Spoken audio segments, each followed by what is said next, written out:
Ceci est un livre audio autogénéré par Google. Collection Logique sociale. Collection Logique sociale.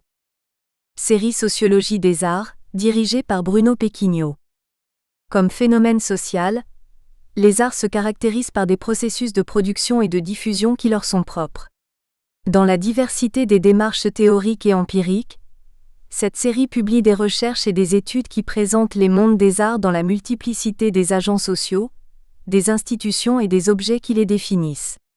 Elle reprend à son compte le programme proposé par Jean-Claude Passeron, être à la fois pleinement sociologie et pleinement des arts. De nombreux titres déjà publiés dans la collection Logique sociale auraient pu trouver leur place dans cette série, parmi lesquels on peut rappeler déjà paru Rokhaya Ndouaye-Mame, le cinéma ouest-africain francophone, et pourtant il tourne, 2019. Papadopoulos Calliope, la scène artistique pékinoise, Génération 60, 2019. Segré Gabriel, portrait sociologique de Hugo. Itinéraire musical d'un adolescent à l'ère numérique, 2017. Pequignot Bruno et PREVOSTTHOMAS Cécile, Art Culture Mémoire, 2017. DOUXAMI Christine, le théâtre noir brésilien, un processus militant d'affirmation de l'identité afro-brésilienne, 2015. Baudet Florent, les frictions créatives art poli. L'art, le politique et la création, tome 3, 2015. Baudet Florent, la création artistique subversive. L'art, le politique et la création, tome 2, 2015. Baudet Florent, la création politique dans les arts. L'art, le politique et la création, tome 1, 2015. Kirchberg Irina et Robert Alexandre, faire l'art. Analyser les processus de création artistique, 2014. Pita Castro Juan Carlos, devenir artiste, une enquête biographique, 2013. Baraka Pierre, Armand quand les objets ont remplacé la peinture, 1954 à 1962, 2013. Girel Sylvia, la mort et le corps dans les arts aujourd'hui, 2013. Préface. Cet ouvrage est issu d'un mémoire brillamment soutenu en 2019 à l'Université de Rouen-Normandie. Dans une analyse se plaçant au cœur de la sociologie de la culture, mais également de la sociologie des professions et de la sociologie historique, Marina Foss interroge l'appropriation du cinéma depuis ses débuts, dans la France des années 1890, par les élites intellectuelles et culturelles. L'originalité et l'apport de son travail repose sur la déconstruction des ressorts de l'indépendance, des avant-gardes artistiques.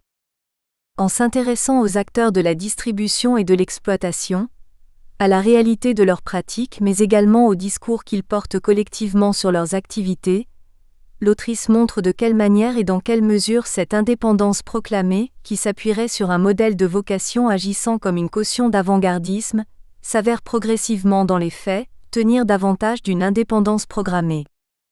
En s'intéressant à la distribution et l'exploitation cinématographique et à leurs représentants, cette analyse originale complète ainsi de manière remarquable le regard porté sur l'évolution de l'industrie cinématographique, souvent laissée dans l'angle aveugle de la recherche. Elle souligne aussi combien les acteurs du domaine, s'inscrivant dans un modèle vocationnel, réaffirment leur expertise cinématographique pour ne pas être relégués à un statut de gestionnaire de la diffusion qui les écarterait du cœur de la sphère culturelle. Cette recherche prend appui sur une méthodologie riche, complète et ambitieuse pour mener un travail de terrain d'envergure. La multiplicité des approches, entretiens, recherches sur archives, revues de presse, engendre des matériaux très divers qui sont tous interrogés et mis en regard avec pertinence. Tous permettent d'élaborer une analyse précise, nuancée, cohérente et rigoureuse. L'examen des récits biographiques est de ce point de vue, remarquable de finesse. L'autrice a également pris le temps de s'interroger sur les effets de son investissement personnel dans le domaine étudié, restituant de facto son intérêt pour l'objet de recherche qu'elle construisait, ses interactions durant les entretiens et son analyse ensuite, en regard de sa propre position sociale, ce qui n'est pas la moindre des qualités pour une sociologue. Enfin, au terme de cette préface, je veux, à titre personnel, la remercier du plaisir que j'ai eu à l'accompagner dans le cheminement et la maturation de la pensée, dont la publication de cet ouvrage constitue le point d'orgue. Anne Bidois, maîtresse de conférences en sociologie, Université de Rouen-Normandie. Remerciements. Je tiens à exprimer toute ma reconnaissance à Anne Bidois, ma directrice de mémoire, dont l'amour pour la recherche socio-historique a marqué mon parcours, me motivant à poursuivre dans cette voie. Je ne saurais oublier les encouragements des enseignants-chercheurs Sophie Devineau, Frédéric Nérat, Patrice Cohen et Michalis Lianos dans la poursuite de cet objectif. J'aimerais exprimer ma gratitude aux professionnels qui ont participé à cette étude, qui m'ont livré leurs expériences de vie et de travail, et à égale mesure au personnel des archives départementales de Seine-Maritime qui m'a guidé dans la perspective de ma recherche. Je remercie chaleureusement mon ami Nathan de Falck. J'exprime ma reconnaissance à Louis Co, Dominique Garnier, Maëva Bérubé, Théo Demol, Betty Benetton, Sylvestre Vimard, Ariel Planex, Geoffroy Vallet et Alexandre Lenormand pour leur soutien. Je souhaite rendre hommage à Chanès Théodoro, amie et étudiante en sociologie, qui nous a quittés le 2 novembre 2018 durant son voyage d'études à Lovech dans des circonstances ambiguës. Elle réalisait une étude sur les conditions de logement des Bulgares et l'apparente pauvreté, et était particulièrement brillante.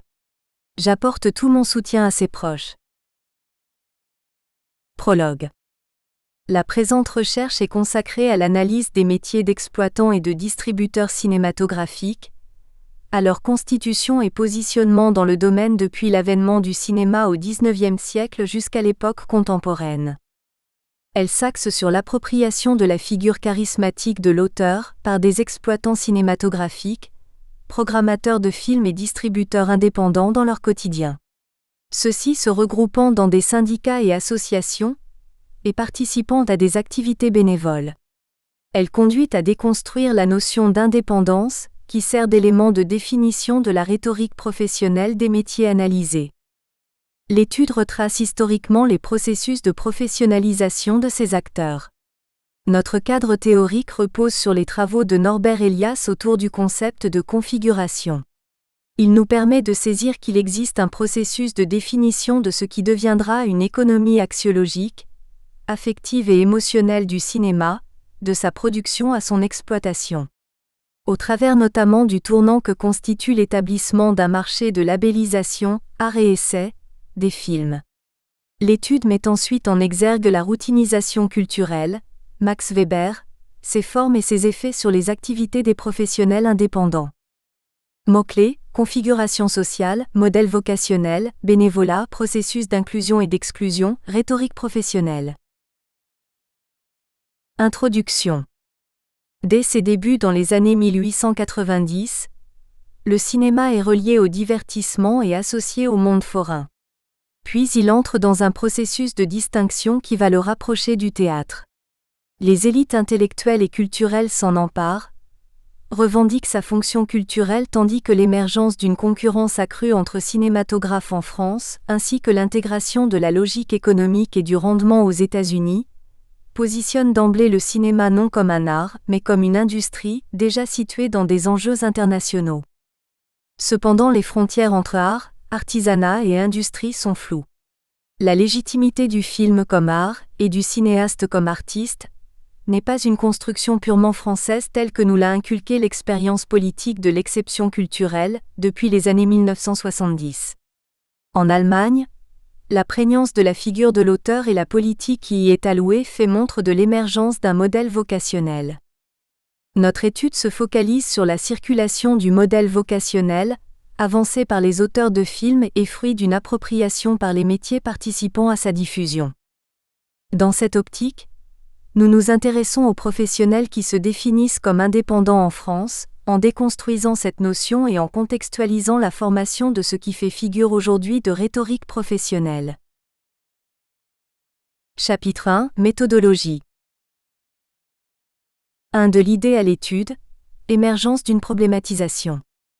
Lors de notre première année de master, nous avions axé notre étude sur l'effectivité du principe de diversité culturelle au sein des programmes des cinémas de la métropole rouennaise.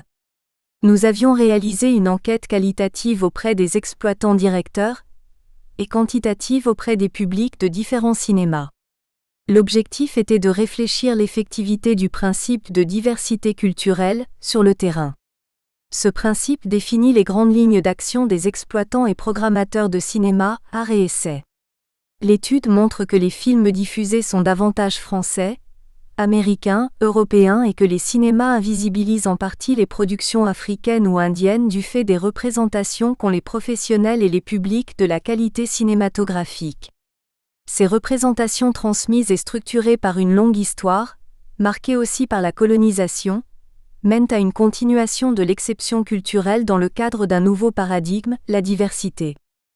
Dans ce contexte, nous pouvons nous demander en quoi les objectifs économiques des exploitants français indépendants se véhiculent par des valeurs. 2. Redéfinition de l'axe de recherche et jalons de l'étude. Dans un premier temps, nous avons décidé de déplacer l'axe de recherche vers la notion d'engagement et son emploi régulier dans les discours par les différents professionnels du milieu. En déconstruisant cette notion, cela nous permettrait d'avoir un champ de vision plus large afin de saisir les logiques à l'œuvre dans le milieu pour la pérennisation d'une activité et la défense d'un métier. En effet, s'il existe potentiellement un lien entre les partis politiques en place sur un espace déterminé et l'émergence ou la disparition d'activités culturelles, nous ne pouvons négliger la prédominance de processus de valorisation d'une activité professionnelle. D'autant plus que les processus de valorisation que nous avons décidé d'étudier recouvrent toutes les échelles, régionales, nationales, internationales, ce qui leur confère un poids particulier dans les rapports qu'entretiennent les professionnels au monde. Ces processus sont la syndicalisation et l'adhésion à l'une des associations, ou l'activité bénévole en leur sein. Dans ce cadre, il paraissait essentiel d'analyser le passé du domaine, le contexte d'émergence d'un tissu associatif.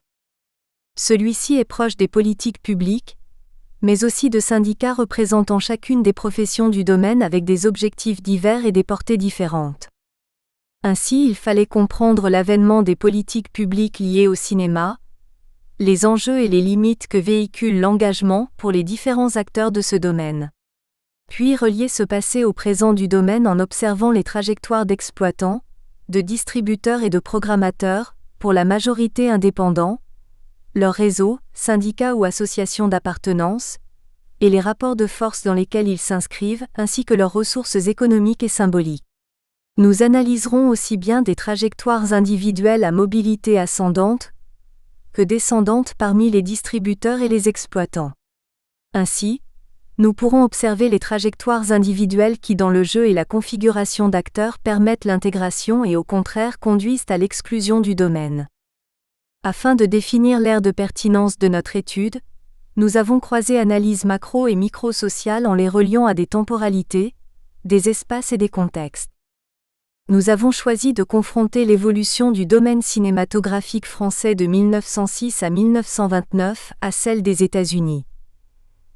Cela permettant de clarifier les processus de définition des groupes professionnels dans un contexte d'invention-innovation et de les relier à une structuration juridique et politique particulière.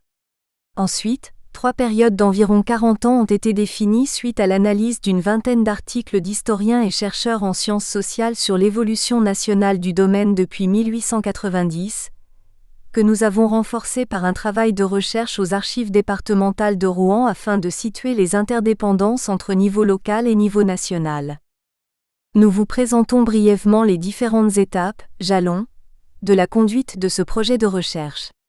La phase de préfiguration de la recherche se déroule autour d'une réflexion sur l'étude produite antérieurement, et sur un entretien exploratoire. Elle conduit à identifier et ordonner la réalité étudiée, et à poser le cadre théorique de la recherche. Ensuite, la phase de recherche empirique est constituée en 2 temps. Tout d'abord, nous avons mené des entretiens et des observations, que nous avons mis en parallèle avec les différents apports littéraires scientifiques. Ensuite, nous avons réalisé des recherches archivistiques sur les cinémas de la ville de Rouen depuis 1906. La 3e phase est celle de l'analyse et de l'interprétation des matériaux d'entretien et d'archives récoltés. Elle demande un croisement des données autour de questionnements spécifiques. 3. Quel cadre théorique ? Nous abordons le marché de l'art cinématographique, pris entre deux logiques, dépendant des règles de l'art et des lois du marché. Nous mobilisons le concept de configuration sociale, de Norbert Elias qui désigne l'organisation de la société comme un réseau d'interdépendance entre individus qui ajustent leurs actions, en fonction du jeu qui se déroule au sein de la société. Ce concept permet également de lever le voile sur la façon dont le passé alimente le présent. Le domaine cinématographique est constamment mis à l'épreuve des transformations. En cela, le pouvoir des acteurs est limité, non point par leur jeu, mais par l'évolution perpétuelle des conditions d'exercice des activités d'exploitation et de distribution.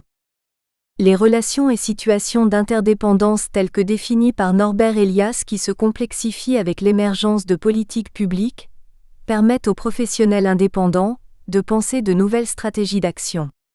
Nous pouvons observer l'impact de la tension perpétuelle entre monde économique et culturel sur les trajectoires sociales et professionnelles des personnes interrogées, en construisant un raisonnement autour des figures de l'outsider et de l'insider.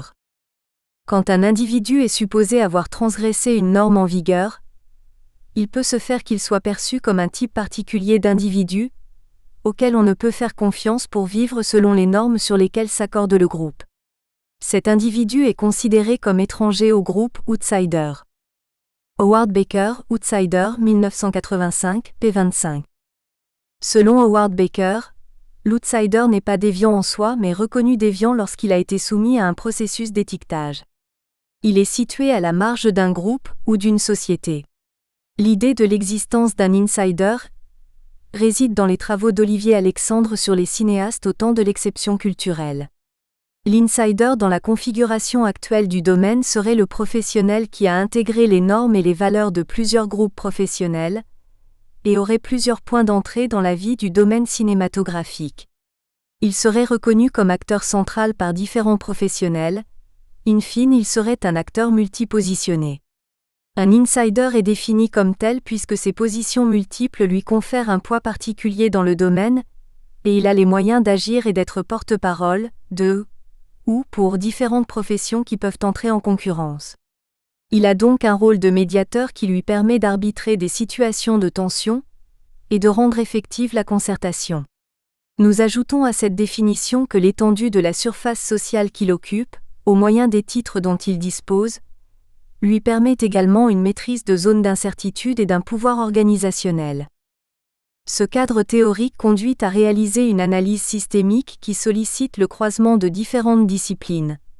La sociologie, l'histoire, la géographie, la géopolitique, l'économie et le droit. La démarche systémique permet d'expliquer le fonctionnement et l'avènement du système qui repose sur la vocation, par l'analyse des relations entre les professionnels, les fonctions, et leurs interactions avec leur environnement, institutions, élites professionnelles de pays étrangers.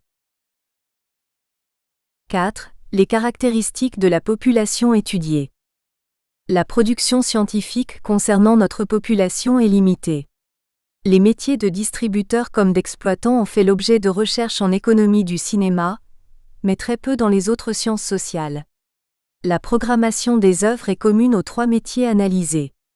La programmation englobe de multiples tâches et est l'épicentre de l'appropriation du modèle vocationnel, puisqu'elle induit la nécessité d'une connaissance des œuvres et nous le verrons se greffe à une passion, dite pour le cinéma, cinéphilie.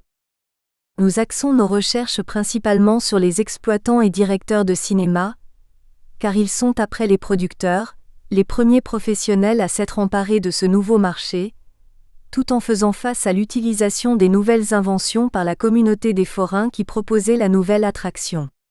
Dans les années 1900 à 1910, les exploitants conduisent l'activité vers une sédentarisation des structures de diffusion, ce qui conduira à l'émergence d'un mouvement qualifié de cinéphilique, passion pour le cinéma.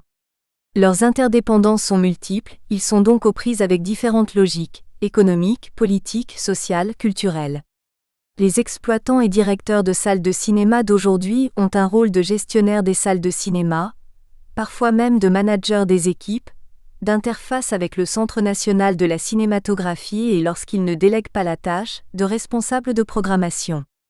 Ils sont situés en haut de la pyramide au sein de l'organisation qu'est le cinéma d'exploitation, hormis les directeurs de cinéma dans des circuits de salles. Ils décident, font des choix stratégiques pour le développement et la pérennisation de leur cinéma, et dans le cas des exploitants indépendants sont davantage associés aux politiques culturelles locales et nationales. Ils doivent représenter le cinéma, le faire vivre, lui donner une image et une place au sein de la ville où ils ont implanté leur activité. Ils sont en relation avec l'amont de la chaîne, les distributeurs et les producteurs et réalisateurs afin d'animer leur cinéma par des rencontres avec les auteurs et les acteurs. Les distributeurs, nommés loueurs de films au cours des premières décennies du cinéma, ont un rôle d'interface à la fois avec les producteurs et les exploitants. Ils sont les médiateurs de l'œuvre cinématographique et permettent sa diffusion. Leurs missions principales sont l'acquisition des droits des œuvres et la détermination du nombre de copies de celles-ci. Ils créent une ligne éditoriale qui détermine les grands principes de leur choix filmique et ils réalisent la communication de l'œuvre, affiches, promotion. Celle-ci est vectrice de crédibilité auprès des deux autres types d'acteurs qu'ils rencontrent. Ils réalisent des accords de programmation, stockent les œuvres cinématographiques récoltées, font un catalogue, et ils déterminent les conditions de diffusion d'un film. La fonction de programmateur de cinéma est apparue avec la division du travail d'exploitation cinématographique. Autrefois confiée aux exploitants et directeurs, la programmation est dans de nombreux cas le rôle du programmateur. Ils sont en lien direct avec les distributeurs, choisissent les œuvres à diffuser dans le cinéma par rapport au public et leur goût, mais aussi tentent de faire découvrir du contenu cinématographique au public. Ils choisissent de programmer telle ou telle œuvre en fonction des contraintes que leur impose l'organisation, des publics en présence, mais aussi des enjeux externes, tels que l'accès au classement art et essai des salles. 5. Méthode qualitative, entretien, observation, archive. La question de départ, nous le rappelons, est en quoi les objectifs économiques des professionnels indépendants du domaine sont portés par des valeurs collectives? Elle a été formulée à partir d'une réflexion sur la thèse d'Aurélie Pinto, qui met en lumière la constitution d'un marché paradoxal art et essai, depuis 1960. La logique qui traverse le marché art et essai est celle d'œuvres filmiques non réductibles à la logique économique, qui se verront pourtant attribuer une valeur dans une structure de marché particulière. La méthode qualitative, dans une optique compréhensive, était la plus pertinente afin d'analyser les valeurs des professionnels indépendants et art et essai. Les entretiens menés durant notre première enquête sur la diversité culturelle mettaient en exergue l'importance de la passion pour le cinéma, cinéphilie, dans l'exercice des activités de l'exploitation et de la distribution art et essai. Bien que les professionnels art et essai ne soient pas, systématiquement, opposés à la valeur des films commerciaux, puisqu'ils sont à la fois spectateurs de films d'auteur et de blockbusters, ils mettent un point d'honneur à s'identifier à la figure du cinéphile et se définissent ainsi en opposition aux professionnels de grands circuits cinématographiques. Nous avons voulu approfondir ces premiers résultats en déconstruisant la rhétorique professionnelle axée sur l'indépendance et la cinéphilie de ces professionnels, en réalisant la sociogenèse de ces caractéristiques dans le domaine. L'entretien comme outil technique permet l'objectivation d'une donnée subjective qu'est le parcours individuel. Il est alors un moyen viable pour interroger de manière ouverte la vocation pour le cinéma. Le choix de cette méthode s'insère dans un espace dialogique de découverte et de validation de processus, du fait de sa mise en relation avec les données littéraires préexistantes. 1. Quels sont les profils des enquêtés ? Nous avons donc réalisé des entretiens semi-directifs auprès de petits exploitants de cinéma, situés dans une zone limitée, l'échelle d'une ville, ou de distributeurs indépendants dont le catalogue de films est restreint, qui mettent en place des stratégies de survie au sein de leur milieu d'appartenance, mais aussi avec des moyens et de grands exploitants distributeurs qui ont développé des réseaux de salles, leur catalogue de films, et tentent d'étendre leur pouvoir par un multi-positionnement spatial, social et professionnel. Cela permet l'apport d'une vision globale des extrêmes qui délimitent les activités de l'exploitation et de la distribution cinématographique. Nos entretiens sont compréhensifs et semi-directifs. La construction sociologique de l'objet nous a amenés à définir 3 variables qui mettent en exergue des types de profils. Nous avons choisi d'interroger des profils de professionnels selon leur fonction, distributeurs, exploitants, programmateurs, leur lieu de rattachement, région parisienne, région rouennaise, et leur ancienneté, 1 à 20 ans, 21 à 40 ans. L'objectif était d'observer les ressemblances et dissemblances de trajectoires et de discours selon les contextes d'activité, afin d'infirmer ou d'affirmer la solidité du rapport des acteurs interrogés au groupe professionnel.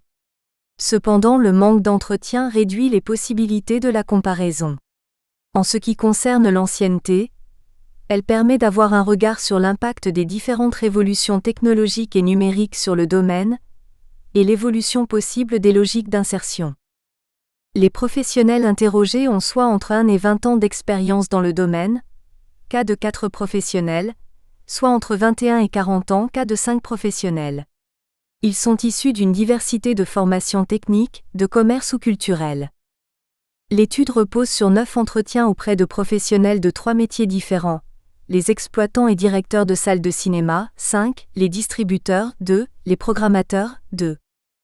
En ce qui concerne les profils parisiens, nous avons interrogé Paul, un distributeur indépendant depuis 10 ans, 2009, Philippe, un directeur et programmateur d'un cinéma indépendant depuis 8 ans, 2011, Mathieu, un programmateur du service de programmation d'un grand circuit d'exploitation qui a 14 ans d'expérience dans le domaine, 2005, et Jade, une ancienne exploitante directrice de cinéma indépendant pendant 8 ans.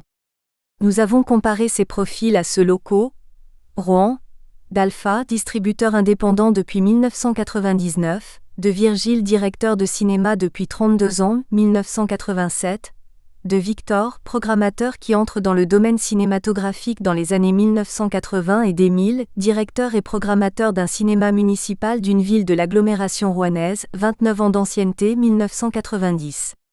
Nous avons obtenu le témoignage d'un acteur central, Léopold, exploitant d'un réseau de salles dans le nord-ouest de la France, qui a la caractéristique d'être multi-positionné et le plus ancien dans le domaine avec 38 ans d'expérience, 1982. Les entretiens ont eu lieu soit en face à face, Virgile, Victor, Léopold, Émile, Alpha, soit par téléphone, Mathieu, Philippe, soit par visioconférence, Jade et Paul. Nous avons fait le choix d'anonymiser l'ensemble des enquêtés, en changeant leurs prénoms. Virgile, Jade, Victor, Léopold, Émile, Alpha et Mathieu ne se sont pas opposés à la divulgation de leur profil. Nous avons donc indiqué les lieux exacts de leur travail et les détails importants de leur trajectoire de façon transparente. Les enjeux de confidentialité étaient faibles pour ces cas, ils peuvent donc être identifiés aisément. Le prénom étant un indicateur de la position et de l'origine sociale de l'individu, nous avons veillé à les faire concorder à la réalité. Philippe et Paul s'opposaient formellement à leur identification, nous avons donc dézoomé les éléments de leur trajectoire et lieu de travail. Par exemple, le nom d'une structure d'appartenance était remplacé par une échelle supérieure 10. 2. Le guide d'entretien comme outil et ses enjeux. Nous avons élaboré un guide d'entretien autour de 4 axes. La formation spectatorielle et professionnelle, ainsi que l'insertion professionnelle, la trajectoire professionnelle, les représentations et les rapports de l'enquêté aux politiques publiques, l'insertion ou non du professionnel interrogé dans le monde associatif et syndical. Chacune de ces 4 parties contenait une série de questions. L'entretien semblait directif au regard de la construction du guide. Cependant, nous n'avons pas suivi ce protocole en instaurant une dynamique d'échange avec les personnes interrogées. Si le professionnel argumentait autour d'un autre axe de la grille, nous changions l'ordre des questions ou intégrions de nouvelles interrogations. C'est en rebondissant sur certains éléments du discours de l'interlocuteur que nous arrivions à instaurer une véritable dynamique. Partir de ce qui vient d'être dit par l'interlocuteur comme le préconise Jean-Claude Kaufmann, permet d'accéder à un engagement des 2 parties dans l'entretien. L'empathie que nous pouvons laisser transparaître lors de l'entretien nous permet d'établir un lien de confiance et d'obtenir des informations difficiles à atteindre autrement. Cela ne nous éloigne pas de l'obligation d'un travail interprétatif, qui consiste à repérer systématiquement les demi-vérités, silences, tactique et résistance de nos interlocuteurs sur le temps imparti de production d'un discours, d'un récit auprès d'un individu extérieur au domaine, ici le chercheur en sciences sociales. Le travail sur les trajectoires des professionnels ne permettait pas d'imposer un rythme précis et prédéterminé à l'interlocuteur. L'écoute active et les questions de rebond ont constitué des postures fécondes dans le cadre de cette recherche, puisqu'elles laissaient la liberté à l'interviewé d'ordonner son récit de vie, in fine de donner à voir au chercheur les points primordiaux de sa trajectoire. 3. Le déroulement du travail d'archive. Notre travail archivistique s'est réalisé au sein des archives départementales de Rouen dans 2 pôles. Notre première expérience de terrain au sein des archives a eu lieu début avril 2019. Nous nous sommes rendus aux archives départementales de Seine-Maritime qui regroupent les archives contemporaines. Une stagiaire avait réalisé des recherches sur les cinémas à Rouen et avait répertorié les dates d'ouverture et de fermeture de la majorité des cinémas sur le territoire rouennais. La richesse des documents qui nous ont été transmis avec devoir de réserve nous a permis de gagner un temps considérable. Nous avons recherché l'ensemble des références, cotes et séries, présentes dans le fichier, et complété les quelques points incomplets et signalés comme tels. L'analyse que nous proposons ici repose davantage sur des études de cas que sur la restitution de l'histoire des cinémas à Rouen. Les archives sont des sources de première main qui nécessitent une mise à distance et souvent une analyse d'authenticité. Les archives départementales de Seine-Maritime réunissent l'ensemble des documents concernant l'activité d'une institution, d'une personne physique ou morale. Les archives départementales ont l'avantage de bénéficier d'un classement des documents à plusieurs niveaux homogènes. L'étude s'axe sur différents documents de 1906 à aujourd'hui, répertoriés dans les séries M à Z. Il s'agit de l'époque moderne des 19e et 20e siècles.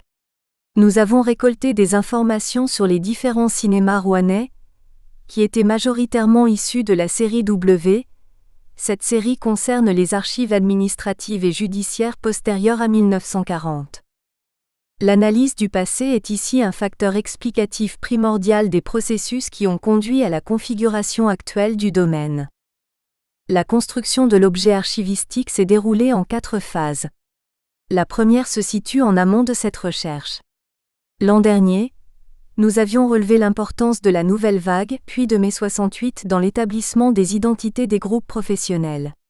La rupture d'avec les normes académiques, consécutive à la perméabilité du domaine aux courants artistiques, nous avait interpellés, mais nous n'avions pas approfondi les recherches. Nous pensions qu'il s'agissait de la genèse des valeurs mobilisées par les exploitants des cinémas indépendants. Nous nous sommes intéressés cette année à la dynamique instaurée suite à la Seconde Guerre mondiale, qui semblait accentuer la formation de groupes professionnels agissant en communauté d'intérêt. Weber, 1921. Mais nous avons repéré une dimension plus ancienne dans la formation de cette rhétorique professionnelle, critiquant l'organisation libérale du cinéma comme son industrialisation. Il s'agit de la pensée communiste socialiste, et de ce moment particulier qu'a été le Front populaire plus tardivement, 1936 à 1938, dans l'organisation du cinéma indépendant français. Nous avons intégré les différents faits historiques, pouvant participer à la configuration actuelle du domaine. Nous avons alors déroulé la recherche des débuts du cinéma, 1880 à 1895, jusqu'à aujourd'hui afin d'établir une évolution générale du domaine, en mobilisant les dimensions historiques, techniques, politiques, économiques et sociales dans l'espoir de comprendre la dynamique globale de la constitution d'une rhétorique axée sur l'indépendance et le modèle vocationnel. La présente enquête a demandé de prendre connaissance puis de décrypter plus d'une centaine de documents. Une partie des informations provient d'articles des journaux Paris-Normandie et du Journal de Rouen, mais également de nombreux documents administratifs et de monographies. En tant que chercheur en sciences sociales, il demeure incontournable d'interroger les limites des matériaux collectés. Les archives concernant les exploitations cinématographiques sont limitées aux nécessités administratives, à l'inscription au registre du commerce et à la seule reconnaissance attribuée aux exploitants qui sont érigés au rang de figures locales, soit par leurs actions culturelles sur le territoire, soit par leur réseau de relations politiques, syndicales ou associatives notamment. Dans ce second cas, les propriétaires de cinéma sont cités dans des articles de journaux locaux, Journal de Rouen, Paris-Normandie. Le fait même que l'inauguration d'un cinéma fasse l'objet d'un article et non d'une brève annonce, instaure la relation singulière de l'exploitant à des figures locales ou nationales importantes, ou le caractère singulier, novateur du cinéma qu'il exploite. 6. Réflexivité de l'enquêteur sur sa posture, quelle distance à l'objet? 1. Un intérêt personnel et sociologique pour le cinéma. J'avais déjà réalisé une étude sur le domaine cinématographique au lycée en filière économique et sociale. Il s'agissait de détecter les inégalités hommes-femmes à l'échelle de la réalisation des blockbusters, de comprendre la sous-représentation des femmes dans les métiers du cinéma et d'en interpréter les causes possibles. Le constat était inquiétant à l'époque. Leur sous-représentation et le manque de reconnaissance qui en découlait m'interrogeaient vivement sur les mécanismes de mise à distance des femmes. Je me questionnais en tant que femme sur ma possible place dans ce domaine. Je souhaitais devenir réalisatrice de films, et je m'amusais à créer déjà à l'époque des courts-métrages d'animation et d'autres sous l'inspiration du personnage de Charlie Chaplin. Les années ont passé, et la sociologie a pris le dessus. Les chercheurs ont aussi une éthique personnelle et des objectifs conscients ou inconscients, cela affecte leur jugement. C'est pourquoi je voulais réaliser ce développement sur l'engagement et la distanciation du sociologue, sans pour autant prendre part au débat épistémologique. Je devais réaliser un travail réflexif pour me positionner le plus objectivement possible et interpréter les données avec un effort constant de distanciation. Lors de ces 2 années de master, je souhaitais approfondir mes connaissances, très superficielles à l'époque, du domaine et de son organisation. Au-delà de l'intérêt scientifique, de recherche, il demeurait un intérêt personnel à entrer en immersion dans le domaine. Je suis passionné de séries Z et B et de films situationnistes, qui vont à l'encontre des tendances et de la définition de qualité cinématographique. J'ai grandi dans le visionnage de films considérés comme des blockbusters puisqu'il était coutume en famille de partager un moment filmique. Cependant, mes choix n'étaient pas réellement pris en considération. Je regardais ce qu'il était donné de voir au sein de l'institution familiale, et de rares fois j'avais rendez-vous au cinéma avec des amis pour regarder des sorties attendues. Dans ce cadre, le travail de recherche sur un objet d'étude relevant de la passion peut être un biais à la posture du chercheur. Dans le cadre de cette recherche, elle a permis de susciter des questionnements sur le cinéma dit de qualité.